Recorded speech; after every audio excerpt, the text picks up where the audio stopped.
Good morning and welcome to Foot Fetish. I'm going to start a new series, and probably about every other week I'm going to be going over some of the feet that are available for the baby lock machines. And welcome from Burgers Sewing and Vacuum in Manassas, Virginia. So if you're ever in the area, come over and check us out. So today I'm going to be talking about the two basic feet that come with your machine. Everybody should have gotten a basic sewing foot. And this is for all your basic sewing, your straight stitch, your zigzag, and that's about it. And then if your machine has fancy stitches, you probably got another foot for your fancy stitches. But I'm going to talk about first the relationship between the feet and your feed dogs. It's very important that you understand this. Your basic sewing foot should be long enough to cover up all your feed dogs and wide enough to cover up your feed dogs. It should be flat on the bottom, and if you look at this one, it's pretty flat. You can see that. It's pretty flat on the bottom, and that way it's going to give the same amount of pressure across all the feed dogs. That is so your machine will sew nice and evenly. So if we put it on there, you can see that it is going to cover it all up, because these feed dogs are going to come forward, come up, pull the fabric back, and then drop back down again. And when you have complete pressure, even pressure across all your fabric, then it should sew in a nice straight line. I'll cut that and get that off, and it should sew for you just in a straight line. You should not have to do anything but guide it into your foot. Well, this is great for just your straight stitch and your zigzag, but some of you may wonder what's going on with this little button on the side. I'm going to talk to you a little bit about that. There is something called a hump jumper, or it's also sometimes called a jig. You can get different ones. What that's for is if you're sewing along and all of a sudden you have maybe some seams or something, and I folded this piece of fabric up a lot, so you can see how I'm going to have to go up and over a hill.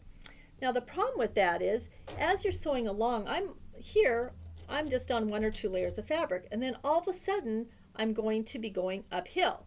And what happens there is, if I sew along, you can see that the foot starts coming up here. So now it's pushing down really hard in the back and basically nothing in the front. So now you don't have even pressure. So you're not going to feed evenly, and this is where some people get stuck and then they start doing bad things like pulling their fabric out the back. Well, the hump jumper or the jig, how it works, let me go and push my foot down, is it would sit in the back, and now what this does is it will flatten the foot out, so now you have nice even pressure across everything.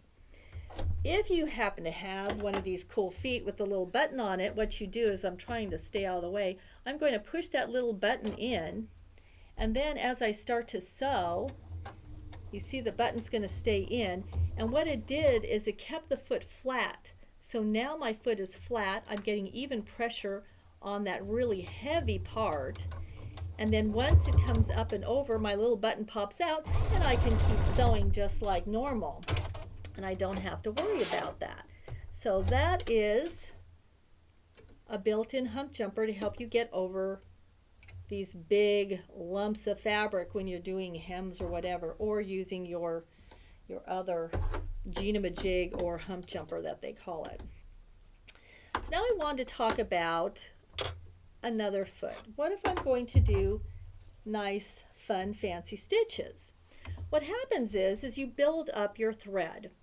And if you were to use your regular sewing foot on that, you basically get high centered, because now it's going to be riding up on the thread and you're not going to get even pressure across all those feed dogs, and then it's not going to sew right. And you can see I messed up some on purpose so you could see a little bit, see how that did not sew right, and then it was sewing right. So it kind of messes it up. So I'm going to talk about your fancy stitch sewing foot, or whatever you want to call it. It's an end foot for a baby lock.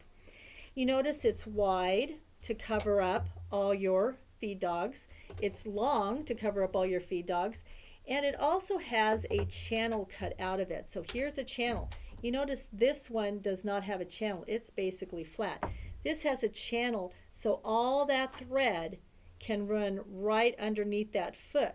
So as you're sewing along, it will have the pressure on the two sides, and it has that channel in it that takes into account the thickness of the thread. Now you're going to get nice and even pressure as you're sewing along.